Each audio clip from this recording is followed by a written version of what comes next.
মানুষের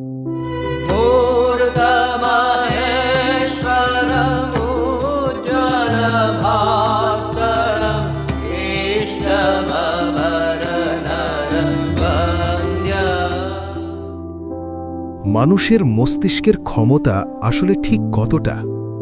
একজন মানুষের পক্ষে কি সম্ভব ৭০০ পৃষ্ঠার একটি এনসাইক্লোপিডিয়া মাত্র ১ ঘন্টায় আত্মস্থ করা এবং প্রতিটি পংক্তি নির্ভুলভাবে মনে রাখা?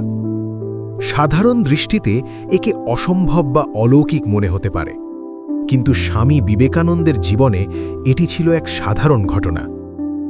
আজ আমরা তাকে কেবল একজন ধর্মগুরু হিসেবে দেখব না, আজ আমরা আধুনিক মনোবিজ্ঞান ও নিউরোসায়েন্সের আলোকে বিশ্লেষণ করব কিভাবে তিনি নিজের মস্তিষ্ককে এক অসামান্য উচ্চতায় নিয়ে গিয়েছিলেন এবং সেই মেথড বা পদ্ধতিগুলো আমাদের জীবনে কতটা প্রাসঙ্গিক। প্রথমত, একাগ্রতা বা ডিপ ফোকাস। জার্মানিতে থাকাকালীন স্বামীজি একটি বিশাল আকার বই মাত্র কয়েক মুহূর্তে পড়ে শেষ করে দিয়েছিলেন। তার বন্ধু পল ডয়সেন যখন তাকে পরীক্ষা করেন, তখন তিনি অবাক হয়ে দেখেন যে স্বামীজি বইটির প্রতিটি বিষয় হুবহু বলে দিচ্ছেন। এটি কোনো জাদু নয়, আধুনিক বিজ্ঞানের ভাষায় একে বলা হয় ফ্লো স্টেট। স্বামীজি বলতেন, মনঃসংযোগই হল সমস্ত জ্ঞানের চাবিকাঠি।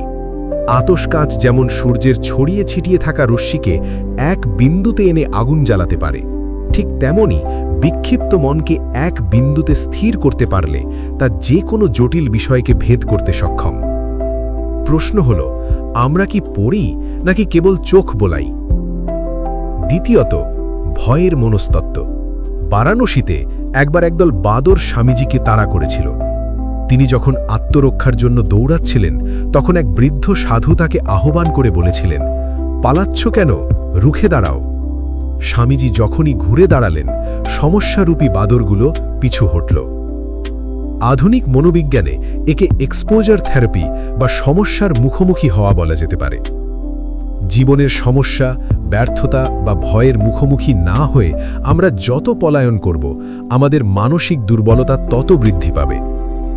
স্বামীজির বার্তা স্পষ্ট, পলায়ন নয়, সমস্যার চোখের দিকে তাকিয়ে তার মোকাবিলা করাই হল প্রকৃত বীরত্ব।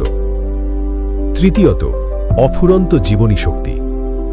দিনে মাত্র ৩-৪ ঘন্টা বিশ্রাম নিয়ে বিরামহীন কাজ করার মতো মানসিক ও শারীরিক শক্তি তিনি কোথায় পেতেন? এর উত্তর নিহিত আছে ব্রহ্মচর্য বা শক্তির রূপান্তরের মধ্যে। মানুষের শরীরের জৈবিক শক্তিকে অপচয় না করে তাকে মেধা ও সৃজনশীলতায় রূপান্তরিত করাই ছিল স্বামীজির অসামান্য স্মৃতির গোপন রহস্য। তিনি একে বলতেন ওজস শক্তি।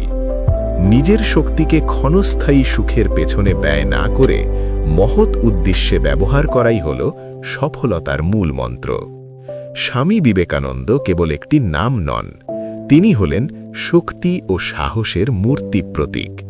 তার অমোঘ বাণী, শক্তিই জীবন, দুর্বলতাই মৃত্যু। আসুন আমরা সংকল্প করি নিজের ভেতরের অসীম সম্ভাবনাকে জাগিয়ে তোলার। দ্য রাইজিং সানের পক্ষ থেকে যুগনায়ক স্বামীজিকে জানাই প্রণাম। তো ভিডিওটি ভালো লাগলে লাইক করুন এবং বন্ধুদের সাথে শেয়ার করুন। এমন আরও ভিডিও দেখতে দ্য রাইজিং সান চ্যানেলটি সাবস্ক্রাইব করে বেল আইকনটি প্রেস করুন। ধন্যবাদ।